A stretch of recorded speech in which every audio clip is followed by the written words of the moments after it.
All right, sorry for that delay. Good morning, everybody.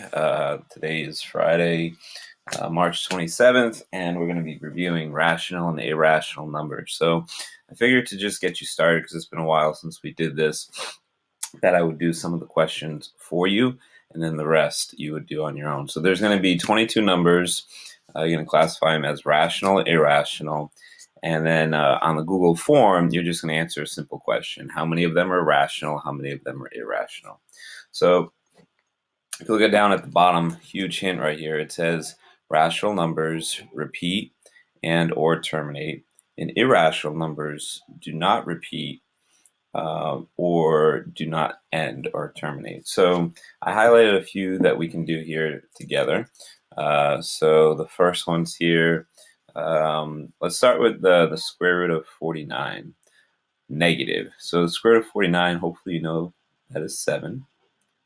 And then if you just make it negative, negative 7 is part of our rational numbers. So we'll go here, and that's rational.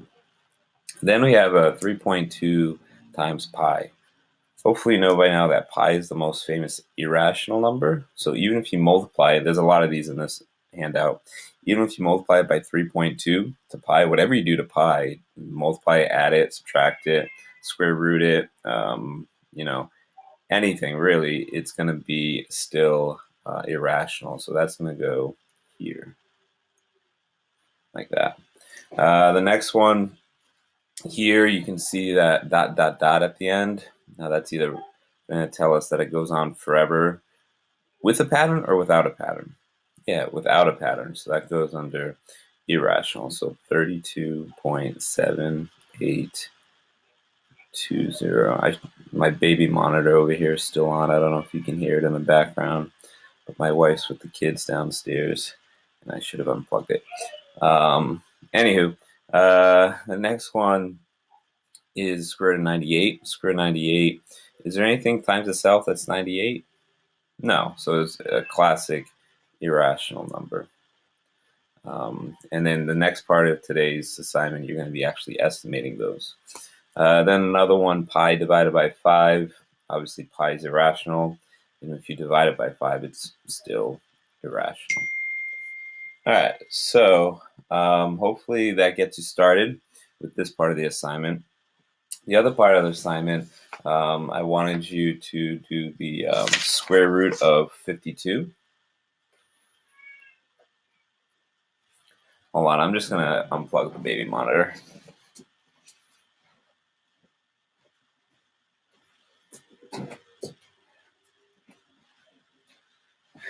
Okay, that's better. So anyways, I figured I would give you an example with the square root of 45. For those of you that are basketball fans, that is Michael Jordan's number when he came back from playing baseball. So square root of 45. All right, so the way we remember doing these, hopefully, is you pick two perfect square roots that are between square root of 45. Like you have square root of 36, square root of 49. So this is 6, and this is 7. So you now know that the square root of 45 is between 6 and 7. Then we learned how to change this into a fraction to get the decimal part without a calculator.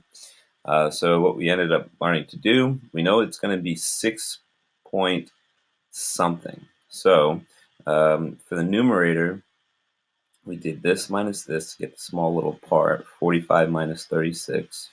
And then we did this minus this to get the whole, 49 minus 36. And when you subtract that, that comes out to 9/13. Now you're going to make that into a fraction. So we can do that, no problem. So 9 goes on the inside, long division here, 0.00. Pop the decimal. I did this ahead of time. So 13 times 6 is our first number, and that's 78. When you subtract, you're left with 12. Bring down the 0. And this is actually 13 times 9, which is 117, which is 3. So again, the number that goes here is your 6.